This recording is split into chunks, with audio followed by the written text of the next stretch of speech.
นี่จะซุกเคยมีฝรั่งมาบ่เนี่ยตอนนี้นะมาอยู่บ้านนาดีเนาะบ้านนาดีโอ้มีฝรั่งมานำสบายดีโอ้เฮ็ดต้มยังไงน่ะต้มมัสลีต้มมัสลีบอกโอ้มีมัสลีต้ม10,000 เท่านั้น10,000 เป็นเงิน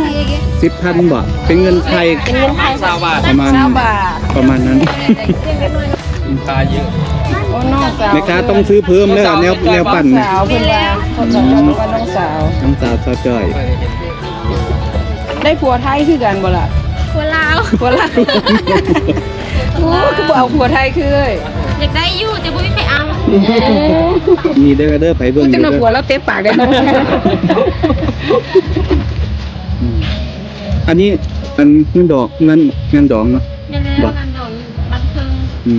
ได้ยินเสียงเพลงอยู่พวกอินเนี่ยเนาะนู่นไปบุกเครื่องหลังหนึ่งเพิ่งต้มอะไร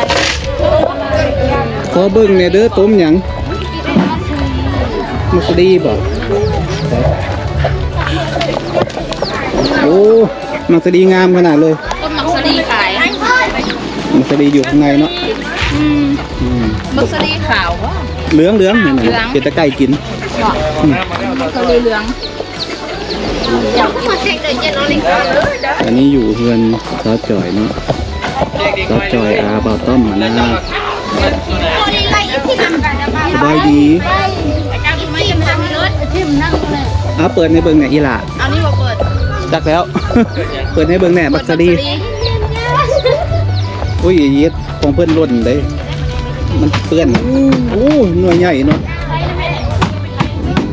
มัสลีเหลืองข้าวโพดเหลืองมันต้มขายนี่บ่นี่แท้ต้มขาย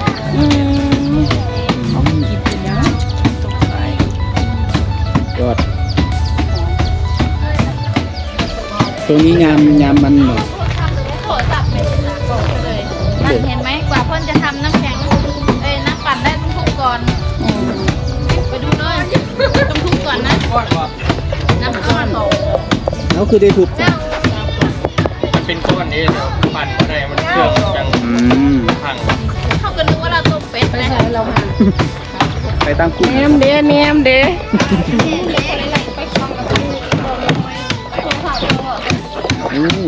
อันนี้คือวิธีการปั้นน้ำเมื่อน้อยมันก้อนใหญ่เนาะ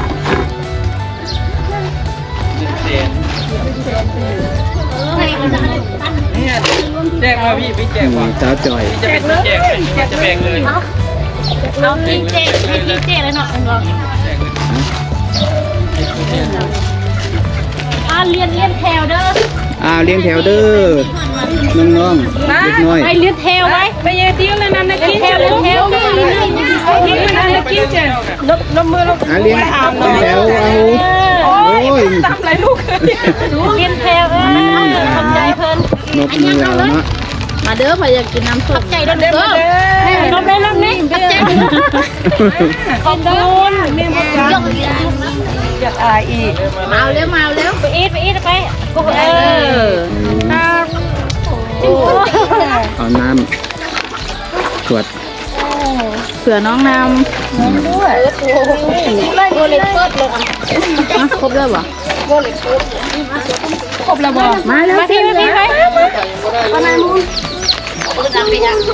อีซี่ละไทยนี่มาแล้วนี่คือชมพูนี่อีกไม่ปวดเอาไว้กินมื้ออื่นอีตาอะไรเนี่ยโอ้ใส่เสื้อสวยมาเลยเสื้อสวยนี่เนี่ยขอบคุณค่ะชุดสวยจังเลยใส่ช็อกโกแลตอุ้ยตกใจคลิปหนึ่งคลิปหลังพานบ้านนี้ขอบใจเพื่อนขอบคุณเพื่อนข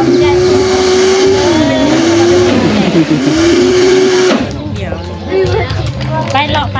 เลาะบ้าน นี่สาวจอยนี่เคยเจอกันอยู่ไทยแต่ว่าเข้าป่าก่อนตอนนั้น พี่แฟนพี่ไปพูดแล้ว รอบบ้าน ห่านขึ้นไปทุ่งคุณแล้ว บัดต้อม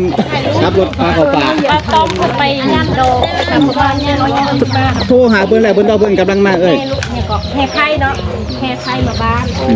ม รอบหมู่บ้านเลย มันบ่ลงหรอกนี่เนาะมันบ่ลงไปไกลหรอกเนาะ ฮะ ถ่ายรูปเราอย่างย่างเบื้องไปแล้วจะไปทางใดได้บ่เป็นอย่าง ให้เด็กน้อยไปนั่งประกบแล้วจะคนในเรื่อง อย่าเราย่างกายลงทุ่งบ่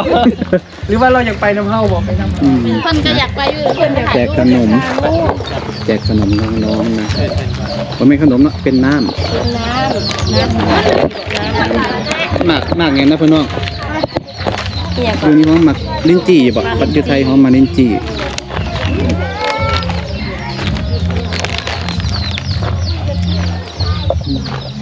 อันนี้น้องเฮือนเจ้า แมน โอ้นี่เฮือนของแม่ แล้วก็เงินอยู่นอก เฮือนนายก็อยู่ข้างนอก เบาไทย เงินบ่าวไทย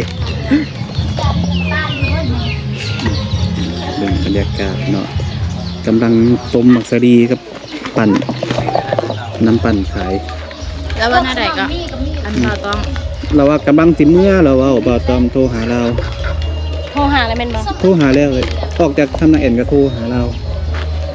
เพิ่นเอารถจักรไปเด้มันไกล ประมาณชั่วโมงหนึงเป็นเนาะ แมนแต่เพิ่นทันอีหยังก็อยากไปเบิ่งประเพณีของงานแต่งของ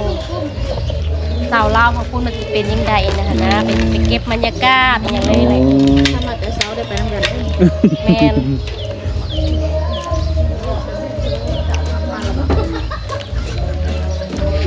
ข้ามไปไทยอีกอยู่วะเนี่ย ก็สิได้ข้ามไปอยู่ เดี๋ยวข้ามไปอยู่เนาะ ไปสลับเพิ่นเลยทำไมไม่ติดเนง นี่เนาะเงินแวะมาบ้านของแม่ของบ่าวสาวจ่อยฮะบ่ ทำมา2วันก่อน บรรยากาศคักขนาดเลยมีห่มมะม่วงเป็นห่มบ่ให้แดดเนาะ